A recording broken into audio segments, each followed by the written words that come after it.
अस्सलाम वालेकुम ख़वातीन व हज़रात, मैं हूं मखदूम शहाबुद्दीन और आप देख रहे हैं मेरा फेसबुक और यूट्यूब चैनल।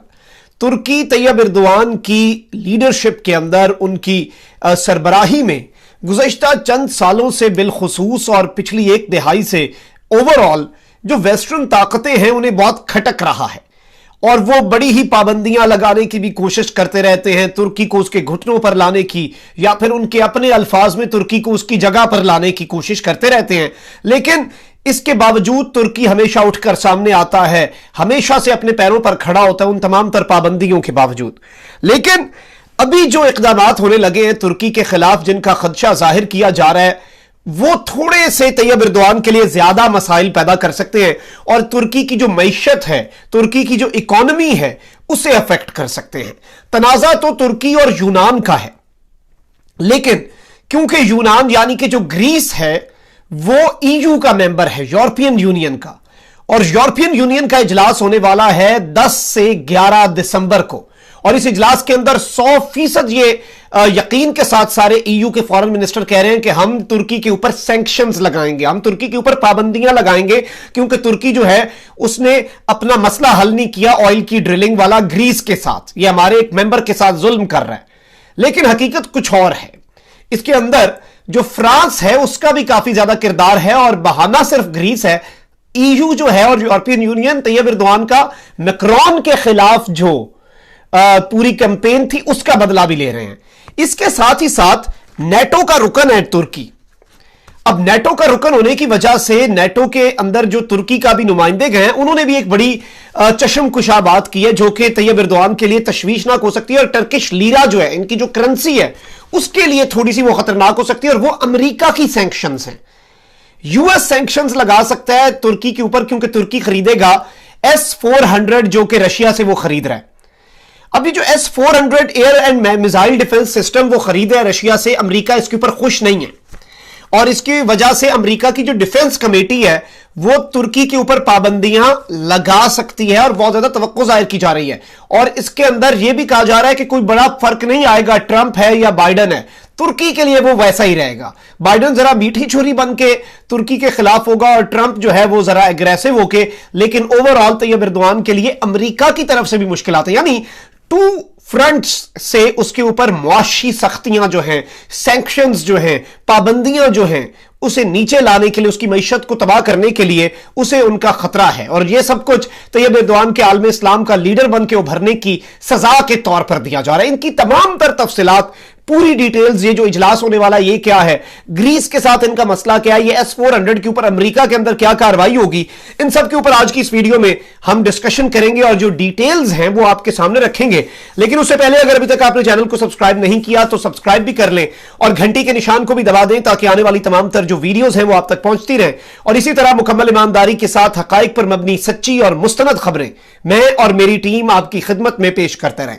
ख़वातीन व हज़रात, तुर्की और ग्रीस, यूनान जो है, इनका बॉर्डर आपस में लगता है और ग्रीस जो है इसके साथ तुर्की का बड़ा पुराना तनाजा है। और ये तनाजा, इसके ऊपर हम एक तफसीली वीडियो कर चुके हैं। ये तनाजा अभी से नहीं, ये 1830 से है। आप देखें कि कितना 190 साल पुराना तनाजा है। बीच में हालात बड़े अच्छे हुए, मुस्तफा कमाल अतातुर्क के दौर में फिर से हालात खराब हुए। अब 2-3 चीजें, एक इनके साथ सबसे बड़ा जो ग्रीस के साथ इनका इशू चल रहा है वो है गैस और ऑयल ड्रिलिंग के हवाले से।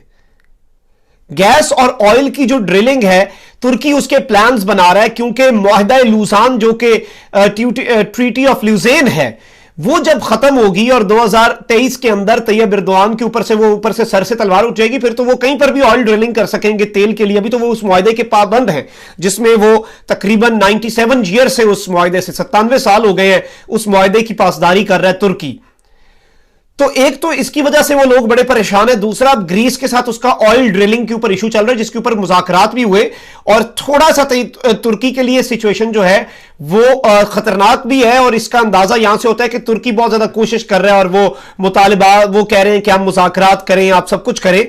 अब है क्या, अब अंकारा की तरफ से, यानी कि जो तुर्की का कैपिटल है, ऑफिशियली जो फॉरेन ऑफिस है अंकारा में, उनकी तरफ से जो बयान आया है उसका उन्होंने इल्जाम उल्टा लगाया, क्योंकि उन्हें पता है आगे क्या होने वाला है। उन्होंने क्लियर इल्जाम लगाया है ग्रीस के ऊपर और कहा है कि Greece continues proactive steps despite Turkish diplomatic efforts, यानी कि तुर्की पिछले चंद हफ्तों से यह कर रहा है कि आए मुज़ाकरात करें, हम डिप्लोमेटिक एफर्ट्स हैं, आए बैठे, हम ये मसला हल करते हैं, हालात ठीक हो जाएंगे। लेकिन ग्रीस जो है वो ये चाहता है कि ये 10 और 11 दिसंबर तक हालात ठीक ना हो। ईयू का जब यूरोपियन यूनियन के सरबराही इजलास हो और वहां पे फॉरेन मिनिस्टर आए तो वो तुर्की के ऊपर पाबंदी लगाने का फैसला करके ही उठे, क्योंकि मसला सिर्फ ग्रीस का नहीं है, मसला सारे यूरोप को है, मसला फ्रांस को है, मसला इमैनुअल मैक्रोन को है। और इसके अंदर उसका बयान भी है इस खबर के अंदर कि इमैनुअल मैक्रोन ने तो और फ्रांस के ऑफिशियली फॉरेन मिनिस्टर ने कहा है कि तुर्की के ऊपर अब पाबंदियां लगाएं, बहुत हो गया, वजह है या नहीं है, हमें कोई वजह नहीं चाहिए तुर्की पे पाबंदी लगाने के लिए, सबको पता है तुर्की क्या है। यानी वो तो वजह बना रहे हैं, यानी एक तरह से जाल में फंसा रहे हैं। एक मुल्क कह रहा है आई डिप्लोमेटिक एफर्ट्स हम कर रहे हैं, और यही तुर्की ने अब इल्जाम लगाया है और क्लियरली पूरी दुनिया को बताया कि ये पूरा प्लॉट क्यों रचा जा रहा है। तुर्की के ऊपर पाबंदी लगाने का ये सिर्फ और सिर्फ बहाना तलाशने हैं, और ये नहीं चाहते कि कोई पीस डील हो जाए, तुर्की के साथ मामलात हल हो जाए, चीजें जो है वो क्लियर हो जाए। अब मैं अगर आपको इसकी कुछ डिटेल्स बताऊं, ये तुर्की के फॉरेन मिनिस्टर जो हैं मेवलुत कैसलजी, इन्होंने बताया है कि हम बहुत डिप्लोमेटिक एफर्ट कर रहे हैं और ये सारा कुछ हो रहा है। और उन्होंने ये भी बात कही कि problems with the EU can only B solved if they act with common sense at the EU summit and later, कि हमारे यूरोपियन यूनियन के साथ मामलात जो हैं वो सिर्फ तभी हल होंगे अगर वो कॉमन सेंस इस्तेमाल करें, अपना थोड़े से ज़हन को इस्तेमाल करें ईयू समिट के अंदर और उसके बाद। यानी तुर्की को भी पता है ईयू समिट में क्या होने वाला है, तुर्की एंटिसिपेट कर रहा है, तुर्की को पता लग चुका है कि ये लोग करना क्या चाह रहे हैं, और वो इसलिए उन्होंने ये बड़ा क्लियर मैसेज दिया है वर्ल्ड को भी और ईयू को भी कि भाई इस तरह मामलात और खराब होंगे, आप तुर्की को घुटनों पे नहीं ला सकते, ये आपने माजी में बड़ी कोशिशें कर ली। अब इसके अंदर एक और चीज आपको बताऊं कि ईयू के जो फॉरेन मिनिस्टर्स हैं उन्होंने इल्जाम लगाया सोमवार को, कल इस समिट से पहले सारे ईयू के फॉरेन मिनिस्टर्स ने, कि जो तुर्की है उसने मसला हल नहीं किया ग्रीस और सिप्रस के साथ नेचुरल गैस की ड्रिलिंग के मामले पे, जो कि मेडिटेरेनियन सी के अंदर है, तो इसकी वजह से अब हम इसकी रिटेलिएशन बदले के तौर पे सैंक्शंस लगाएंगे ईयू समिट में, जो कि 10 और 11 दिसंबर को होने वाला है। 2 दिन के बाद ये शुरू होगा, 3 दिन में खत्म हो जाएगा और इसमें फैसले आ जाएंगे।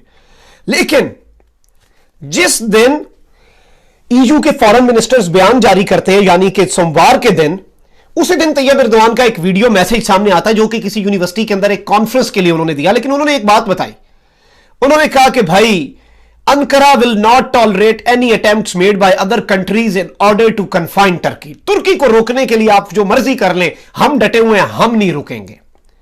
अब इसके अंदर यही होता है कि तुर्की जो है उसने बहुत ज्यादा ड्रिलिंग के लिए जो कश्तियां हैं, वेसल्स हैं, वो वहां पर भेजी हैं ताकि वहां पर मेडिटेरेनियन सी के अंदर वो एनर्जी रिसोर्सेज ढूंढ सके। वो ड्रिलिंग नहीं कर रहा लेकिन वो रिसोर्सेज ढूंढ रहा है, माहौल बना रहा है। 2023 में तो उसके पास मौका होगा, वो उसका इंतजार तो नहीं कर सकता। तो इसके अंदर ये सब कुछ है। इस पर एतराज है ग्रीस को और इस पर एतराज है उन्हें। अब इसके अंदर मैं आपको जो फ्रांस का बताना चाहता हूं, 26